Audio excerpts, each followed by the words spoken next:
ಪಂಡಿತ್ ಜವಾಹರ್ಲಾಲ್ ನೆಹರು ಅವರು ಬೆಂಗಳೂರಿನಲ್ಲಿ ನಡೆದ ವಿಶ್ವೇಶ್ವರಯ್ಯ ಅವರ ಜನ್ಮ ಶತಮಾನೋತ್ಸವ ಸಮಾರಂಭದಲ್ಲಿ ಸರ್ ಎಂ ವಿಶ್ವೇಶ್ವರಯ್ಯನವರ ಬಗ್ಗೆ ಹೀಗೆ ಹೇಳ್ತಾರೆ. ದುರದೃಷ್ಟವಶಾತ್ ಭಾರತೀಯರಾದ ನಾವು ಹೆಚ್ಚು ಮಾತನಾಡುವವರು ಮತ್ತು ನುಡಿದಂತೆ ನಡೆಯಲಾರದವರೆಂಬ ದೂಷಣೆಗೆ ಒಳಗಾಗಿದ್ದೇವೆ.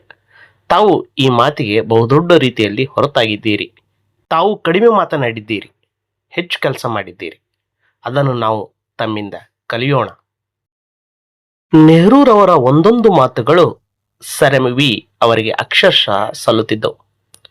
ಇವರು ಭಾರತದ ಆಧುನಿಕತೆಯ ಹರಿಕಾರರಾಗಿ ವಾಸ್ತವ ಚಿಂತನೆ, ನಿಸ್ವಾರ್ಥ ನಡತೆ, ಸುಸಂಗತ ವೈಜ್ಞಾನಿಕ ದೃಷ್ಟಿ, ಯೋಜನೆ ಮತ್ತು ದಕ್ಷ ಆಡಳಿತ ತಳಹದಿ ಮೇಲೆ ಹೊಸ ರಾಷ್ಟ್ರ ನಿರ್ಮಿಸಲು ಮುಂದಾದವರು. ವಿಶ್ವೇಶ್ವರ ಅವರು ಕ್ರಿಸ್ತಶಕ 1860 ಸೆಪ್ಟೆಂಬರ್ 15ರಂದು ಶ್ರೀನಿವಾಸ ಶಾಸ್ತ್ರಿ ಮತ್ತು ವೆಂಕಟಲಕ್ಷ್ಮ ಅವರ ಎರಡನೆಯ ಮಗನಾಗಿ ಜನಿಸಿದರು. ಇವರ ಪೂರ್ವಜರು ಮೂಲತಃ ಕರ್ನೂಲು ಜಿಲ್ಲೆಯ ಗಿಡಲೂರು ತಾಲೂಕಿನ ಮೋಕ್ಷಗೊಂಡಂ ಅಗ್ರಹಾರಕ್ಕೆ ಸೇರಿದವರು. ಕಾರಣಾಂತರದಿಂದ ಕರ್ನಾಟಕಕ್ಕೆ ವಲಸೆ ಬಂದು ಚಿಕ್ಕಬಳ್ಳಾಪುರದ ಸಮೀಪದಲ್ಲಿರುವ ಮುದ್ದೇನಹಳ್ಳಿಯಲ್ಲಿ ನೆಲೆಸಿದರು. ಮೊದಲಿನಿಂದಲೂ ಅವರ ಮನೆತನಕ್ಕೆ ಮೋಕ್ಷಗೊಂಡಂ ಎಂಬ ಅವರ ಮೂಲ ಸ್ಥಳದ ಹೆಸರು ಸೇರ್ಕೊಂಡಿತ್ತು. ವೆಂಕಟ ಲಕ್ಷ್ಮಮ್ಮ ಅವರಿಗೆ ಮಕ್ಕಳು ಹೆಚ್ಚು ಓದಿ ದೊಡ್ಡ ವ್ಯಕ್ತಿಗಳಾಗಬೇಕೆಂಬ ಹಂಬಲವಿತ್ತು. ಅದಕ್ಕಾಗಿ ಸಂಸಾರವನ್ನ ಚಿಕ್ಕಬಳ್ಳಾಪುರಕ್ಕೆ ಸ್ಥಳಾಂತರಿಸಿದರು. ವಿಶ್ವೇಶ್ವರಯ್ಯ ಅವರ ಪ್ರಾಥಮಿಕ ಶಿಕ್ಷಣ ಚಿಕ್ಕಬಳ್ಳಾಪುರದಲ್ಲಿ ನಡೆಯಿತು. ಸೋದರ ಮಾಮ ಎಚ್ ರಾಮಯ್ಯ ಅವರ ಮಾರ್ಗದರ್ಶನದಂತೆ ಬೆಂಗಳೂರಿನ ವೆಸ್ಲೇನ್ ಪ್ರೌಢಶಾಲೆಯಲ್ಲಿ ಪ್ರೌಢ ಶಿಕ್ಷಣವನ್ನು, ಸೆಂಟ್ರಲ್ ಕಾಲೇಜಿನಲ್ಲಿ 2 ವರ್ಷಗಳ ಇಂಟರ್ಮೀಡಿಯೇಟ್ ಮತ್ತು 3 ವರ್ಷಗಳ BA ಪದವಿ ಶಿಕ್ಷಣವನ್ನು ಪಡೆದರು. ಸರ್ ಎಂ ವಿಶ್ವೇಶ್ವರಯ್ಯ ಅವರು ವ್ಯಾಸಂಗದಲ್ಲಿ ಕ್ರಮನಿಷ್ಠರಾಗಿದ್ದವರು. ಜೀವನದಲ್ಲಿ ಉನ್ನತವಾದದ್ದನ್ನು ಸಾಧಿಸಬೇಕೆಂಬ ದೃಢವಾದ ನಿರ್ಧಾರವನ್ನ ಹೊಂದಿದ್ರು. ಅದಕ್ಕೆ ತಕ್ಕನಾದ ಪ್ರತಿಭೆ, ಮನೋಸ್ಥೈರ್ಯ ಅವರಲ್ಲಿತ್ತು. ಅಂದಿನ ಮೈಸೂರು ದಿವಾನರಾಗಿದ್ದ ಸಿ ರಂಗಚಾರ್ಲೂರ್ ಅವರು ನೀಡಿದ ವಿದ್ಯಾರ್ಥಿ ವೇತನ ಸೌಲಭ್ಯವನ್ನ ಬಳಸಿಕೊಂಡು ಪೂನಾದ ಎಂಜಿನಿಯರಿಂಗ್ ಕಾಲೇಜಿನಲ್ಲಿ ಡಿಪ್ಲೊಮಾ ಪಡೆದು ಜೇಮ್ಸ್ ಬರ್ಕ್ಲಿ ಬಹುಮಾನಕ್ಕೂ ಪಾತ್ರರಾದರು. ಖಾಂದೇಶ ಮತ್ತು ನಾಸಿಕ್ ಜಿಲ್ಲೆಗಳಲ್ಲಿ ಹರಿಯುತ್ತಿದ್ದ ಪಂಜರಾ ನದಿಯ ನೀರಾವರಿ ಕಾಲುವೆಗೆ ತೂಬು ಮೇಲ್ದಾಲುವೆಯನ್ನು ನಿರ್ಮಿಸುವ ಕಾರ್ಯದಲ್ಲಿ ಯಶಸ್ಸು ಗಳಿಸಿ ಮೇಲಾಧಿಕಾರಿಗಳಿಗೆ ಮೆಚ್ಚುಗೆಗೆ ಪಾತ್ರರಾದವರು. ಮುಂಬೈ ಸರ್ಕಾರದ ಸೂಚನೆಯ ಮೇರೆಗೆ ಸಿಂಧ್ ಪ್ರಾಂತ್ಯದ ಸುಕ್ಕೂರು ಪಟ್ಟಣಕ್ಕೆ ಕುಡಿಯುವ ನೀರಿನ ಪೂರೈಕೆಯ ಕಾರ್ಯವನ್ನು ಯಶಸ್ವಿಯಾಗಿ ಪೂರೈಸಿದರು.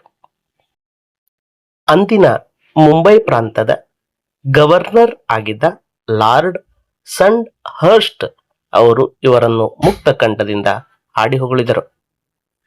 ಪೂನಾದ ಮೂಥಾ ಕಾಲುವೆಗೆ ನೀರಿನ ನೆಲೆಯಾಗಿದ್ದ ಪೀಪ್ ಜಲಾಶಯಕ್ಕೆ ಸ್ವಯಂಚಾಲಿತ ಬಾಗಿಲುಗಳನ್ನು ಅಳವಡಿಸಿದರು. ಸ್ವಯಂಚಾಲಿತ ಬಾಗಿಲುಗಳ ಅನ್ವೇಷಣೆ ವಿಶ್ವೇಶ್ವರಯ್ಯ ಅವರ ಸಾಧನೆಯ ಕಿರೀಟಕ್ಕೆ ಮತ್ತೊಂದು ಗರಿಯನ್ನ ಸೇರಿಸಿತು. ಇದನ್ನೇ ಮುಂದೆ ಗ್ವಾಲಿಯರ್ನ ತಿಗ್ರ ಜಲಾಶಯಕ್ಕೂ ಮೈಸೂರಿನ ಕೃಷ್ಣರಾಜಸಾಗರ ಅಂದ್ರೆ ಈಗಿನ ಮಂಡ್ಯ ಜಿಲ್ಲೆಯ ಜಲಾಶಯಕ್ಕೂ ಅಳವಡಿಸಲಾಯಿತು.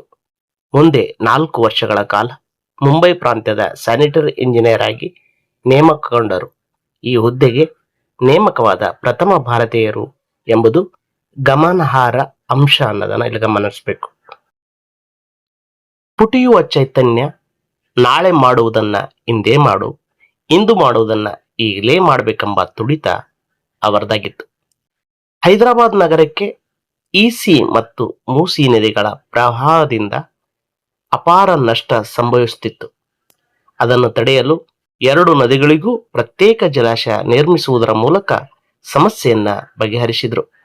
ಹೈದರಾಬಾದ್ ನಗರವನ್ನು ಭಾರತದ ಸುಯೋಜಿತ ನಗರಗಳ ಸಾಲಿಗೆ ಸೇರ್ಪಡೆಯಾಗುವಂತೆ ಮಾಡಿದವರು ಸರ್ ಎಂ ವಿಶ್ವೇಶ್ವರಯ್ಯನವರು. ವಿಶ್ವೇಶ್ವರಯ್ಯ ಅವರು 3 ವರ್ಷಗಳ ಕಾಲ ಮೈಸೂರು ಸಂಸ್ಥಾನದಲ್ಲಿ ಮುಖ್ಯ ಎಂಜಿನಿಯರ್ ಆಗಿ ಕಾರ್ಯನಿರ್ವಹಿಸಿದರು. ಕಾವೇರಿ ನದಿಗೆ ಕನ್ನಂಬಾಡಿ ಜಲಾಶಯ ನಿರ್ಮಾಣ ಯೋಜನೆ ಪ್ರಾರಂಭ, ರೈಲು ಮಾರ್ಗಗಳ ವಿಸ್ತರಣೆಗೆ ಕ್ರಮ, ತಾಂತ್ರಿಕ ಶಿಕ್ಷಣ ಅಭಿವೃದ್ಧಿಗೆ ಯೋಜನೆ, ಮಾರಿಕಡಿಮೆ ಜಲಾಶಯದ ನೀರು ಹಂಚಿಕೆಯ ಪುನರ್ವ್ಯವಸ್ಥೆ, ಸಣ್ಣ ನೀರಾವರಿ ವ್ಯವಸ್ಥೆಗೆ ಮರುಜೀವ, ಇವೆಲ್ಲ ಅವರ ಅಭಿವೃದ್ಧಿ ಕಾರ್ಯಗಳ ಕುರುಹು ಅಂತ ನಾವು ನೆನೆಸ್ಕೊಳ್ಬೇಕು. ಮೈಸೂರು ಸಂಸ್ಥಾನದ ಮಹಾರಾಜರಾಗಿದ್ದ ನಾಲ್ವಡಿ ಕೃಷ್ಣರಾಜ ಒಡೆಯರು ವಿಶ್ವೇಶ್ವರಯ್ಯ ಅವರನ್ನ ದಿವಾನರನ್ನಾಗಿ ನೇಮಿಸುವ ಮೂಲಕ ಹೊಸ ಮನ್ವಂತರಕ್ಕೆ ಅಡಿಪಾಯ ಹಾಕಿದರು. ಆಡಳಿತದಲ್ಲಿ ಹೊಸ ಮಾದರಿಯನ್ನು ಅನುಷ್ಠಾನಗೊಳಿಸಿ ಕಚೇರಿಯ ಕೆಲಸ ಕಾರ್ಯಗಳಲ್ಲಿ ಸುಧಾರಣೆ ತಂದರು. ಅಷ್ಟೇ ಅಲ್ಲದೆ ದಕ್ಷತೆ ಮತ್ತು ಪ್ರಾಮಾಣಿಕತೆಗೆ ಒತ್ತು ನೀಡಿದರು. ಸಂಸ್ಥಾನದಲ್ಲಿ ಸ್ಥಳೀಯ ಮಟ್ಟದಲ್ಲಿ ಕೇಂದ್ರೀಕೃತವಾಗಿದ್ದ ನ್ಯಾಯಾಂಗ ಮತ್ತು ಕಾರ್ಯಾಂಗಗಳ ಅಧಿಕಾರವನ್ನ ಪ್ರತ್ಯೇಕಗೊಳಿಸಿದರು. ಗಾಂಧೀಜಿಯವರು ಮೈಸೂರಿನ ಆಡಳಿತ ರೀತಿಯನ್ನು ಮುಕ್ತ ಕಂಠದಿಂದ ಹೊಗಳಿದರು. ಇದರಿಂದ ಮೈಸೂರು ಮಾದರಿ ಎಂಬ ಹೊಸ ಆಡಳಿತ ಮಾದರಿ ಜನ್ಮ ತಾಳಿತು. ವಿಶ್ವೇಶ್ವರಯ್ಯ ಅವರು ಆಧುನಿಕ ಶಿಕ್ಷಣವೇ ಎಲ್ಲ ಸಮಸ್ಯೆಗಳಿಗೂ ಪರಮೋಚ್ಚ ಪರಿಹಾರವೆಂದು ನಂಬಿದ್ದರು. ಶಿಕ್ಷಣವು ಸಂಜೀವನಿ ಎಂಬುದರಿಂದ ಅವರು ಶಿಕ್ಷಣದ ವಿವಿಧ ಯೋಜನೆಗಳನ್ನು ರೂಪಿಸಿದರು. ಅದಕ್ಕಾಗಿ ಒಂದನೇದಾಗಿ 1913ರಲ್ಲಿ ಪ್ರಾಥಮಿಕ ಶಿಕ್ಷಣದ ನಿಬಂಧನೆಯನ್ನ ಜಾರಿಗೆ ತಂದರು. ಎರಡನೇದಾಗಿ ಪ್ರೌಢ ಶಿಕ್ಷಣ ಶಾಲೆಗಳು ಮದ್ರಾಸ್ ವಿಶ್ವವಿದ್ಯಾನಿಲಯದ ನಿಯಂತ್ರಣಕ್ಕೆ ಒಳಪಟ್ಟಿದ್ದವು. ಇದನ್ನು ಬದಲಿಸಿ ಸಂಸ್ಥಾನವೇ ಪ್ರತ್ಯೇಕವಾದ ಪ್ರೌಢ ಶಿಕ್ಷಣದ ಅಂತಿಮ ಪರೀಕ್ಷೆ ನಡೆಸುವ ಯೋಜನೆಯನ್ನ ಆರ್ಥಿಕ ಪರಿಷತ್ತಿನ ಮೂಲಕ ರೂಪುಗೊಳಿಸಿದರು. ಮೈಸೂರು ವಿಶ್ವವಿದ್ಯಾನಿಲಯದ ಸ್ಥಾಪನೆ ಇವರ ದೂರದೃಷ್ಟಿಯ ಮತ್ತೊಂದು ಫಲಶ್ರುತಿ. ಶಿಕ್ಷಣಕ್ಕಾಗಿ ಶಿಕ್ಷಣವಿರಬೇಕು, ಅದು ಕೆಲವೇ ಜನರ ಸ್ವತ್ತಾಗದೆ ಪ್ರಗತಿಪರ ರಾಜ್ಯದಲ್ಲಿ ಎಲ್ಲರ ಆಜನ್ಮ ಸಿದ್ಧ ಹಕ್ಕಾಗಬೇಕು ಎಂಬುದು ಮನಗಂಡ ಇವರು ತಾಂತ್ರಿಕ ಮತ್ತು ವೃತ್ತಿಪರ ಶಿಕ್ಷಣಕ್ಕೆ ಆದ್ಯತೆ ನೀಡಿದರು. ಇದಕ್ಕಾಗಿಯೇ ಬೆಂಗಳೂರಿನಲ್ಲಿ ಮೆಕ್ಯಾನಿಕಲ್ ಎಂಜಿನಿಯರಿಂಗ್ ಶಾಲೆ, ಮೈಸೂರಿನಲ್ಲಿ ಚಾಮರಾಜೇಂದ್ರ ತಾಂತ್ರಿಕ ಸಂಸ್ಥೆಗಳನ್ನು ಪ್ರಾರಂಭಿಸಿದರು.